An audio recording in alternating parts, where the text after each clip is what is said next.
Hi friends, అందరికీ welcome back to my channel. Try చేద్దామా. నాకైతే ఫుల్ కోల్డ్ చేసిందండి. నాకేం తినాలనిపించట్లేదు. ఈవెన్ కొంచెం ఫీవర్ష్గా ఉంది. అందుకే చికెన్ కూడా ఏం తినట్లేదు. దానికోసమని నాకు ఇంట్లో ఒక 2 ఆలుగడ్డ, ఒక 4 టమాటా, కొన్ని సామాన్లు కనిపించాయి. దీంతో అయితే కిచిడి చేసుకుందాం అనిపించింది. చూసారా, నేనేం ఎక్కువ వస్తువులు కూడా వాడట్లేదు. నేను ఇప్పుడు చూపిస్తున్నాను కదా, ఆ గ్లాస్తో నేను 5 గ్లాసుల బియ్యాన్ని, అదే గ్లాస్తో 1.5 గ్లాస్ కందిపప్పు, 1.5 గ్లాస్ పెసరపప్పుని తీసుకున్నాను. ఇలా తీసుకొని నానబెట్టేశానండి ఒక గంట ముందే, ఎందుకంటే త్వరగా కుక్ అవుతుందని.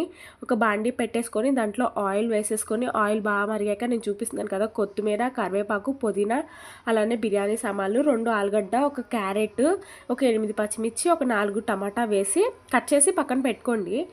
ఇలా నూనె మరిగాక అందులోనే బిర్యానీ సామాన్లు వేసేసండి. బిర్యానీ సామాన్లు అంటే నాకైతే ప్రజెంట్ అయితే ఇంట్లో అవే ఉన్నాయి, అవే అయితే యూస్ చేశాను. తర్వాత ఆనియన్స్, పచ్చిమిర్చి అయితే వేసుకున్నానండి.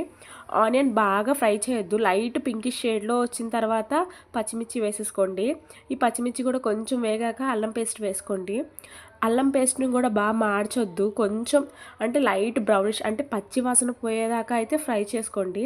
అలా ఫ్రై చేసుకున్న తర్వాత లైట్ ఉప్పు అయితే వేయండి. ఉల్లిపాయలు కొంచెం మాడకుండా పింకిష్ షేడ్లోనే ఉంటాయి.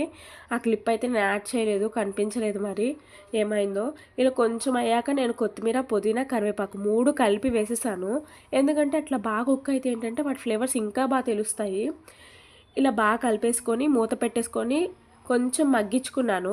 ఆ కరివేపాకు, పుదీనా పచ్చివాసన పోయి ఆనియన్స్ కూడా లైట్ పింకిష్ షేడ్ వచ్చేదాకా ఉంచుకున్నాను.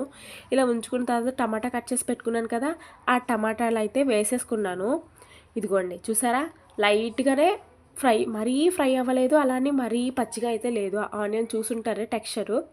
ఇలా అయిన తర్వాత టమాటా వేసుకొని ఇలా ముందుగా కట్ చేసుకున్నాను కదా వెజిటేబుల్స్ అంటే పెద్దగా ఏమీ లేదండి. ఆలు, క్యారెటే ఉన్నాయి ప్రస్తుతానికైతే. ఆ టైంకి మా ఇంట్లో అవే వేసేసాను. వేసేసి బాగా అయితే కలిపేసుకున్నానండి. కలిపేసుకొని మళ్ళీ ఉప్పు వేసుకున్నాను, ఎందుకంటే కాయగూరలు త్వరగా మగ్గాలంటే కొంచెం ఉప్పు పడితేనే అవుతుందండి, లేదంటే కొంచెం కష్టమే. ఇలా కలిపేసుకున్నాను. ఇది ఎప్పుడు చేశాను తెలుసా, స్కూల్కి ఇంకా గంట ముందు హడావిడిగా చేశానండి. కానీ టేస్ట్ అయితే మాత్రం మీరు లాస్ట్ టెక్స్చర్ చూసి మీరే అయితే నాకు కామెంట్ చేయండి.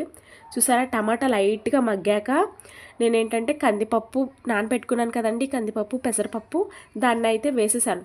దాన్ని వేయడానికి ముందు కొంచెం పసుపు వేసానండి, లైట్గా పసుపు, కారము వేసిన తర్వాత నేను నానబెట్టుకున్న కందిపప్పునైతే వేసాను. ఇలా కొంచెం కందిపప్పు, పెసరపప్పు వేస్తే ఏంటంటే ఆ ఫ్రైలోనే వాటికి ఏమైనా పచ్చివాసన ఉన్నా కూడా పోతుందన్నమాట. అందుకని అలా వేసేసి కలిపేసుకున్నాను. కలిపేసి ఒక 2 నిమిషాలండి మూత పెట్టుకొని వదిలేసేయండి. వదిలేసిన తర్వాత మనము ఈ గ్లాస్తో అయితే తీసుకున్నాం కదండి క్వాంటిటీ, ఇందాక మీకు చెప్పాను కదా, అదే గ్లాస్తో నేను 12 గ్లాసులు వాటర్ వేసాను. వాటర్ వేసి రైస్ వేసేసాను. రైస్ కూడా నేను 1 అవర్ ముందే నానపెట్టుకున్నాను. అలా నానపెట్టుకుంటే ఏంటంటే వాటర్ అనేది కరెక్ట్గా పడతాయి. చూసారా, నేను లంచ్ బాక్స్కి అయితే పెట్టుకున్నాను. ఎంత టేస్ట్గా వచ్చిందండి.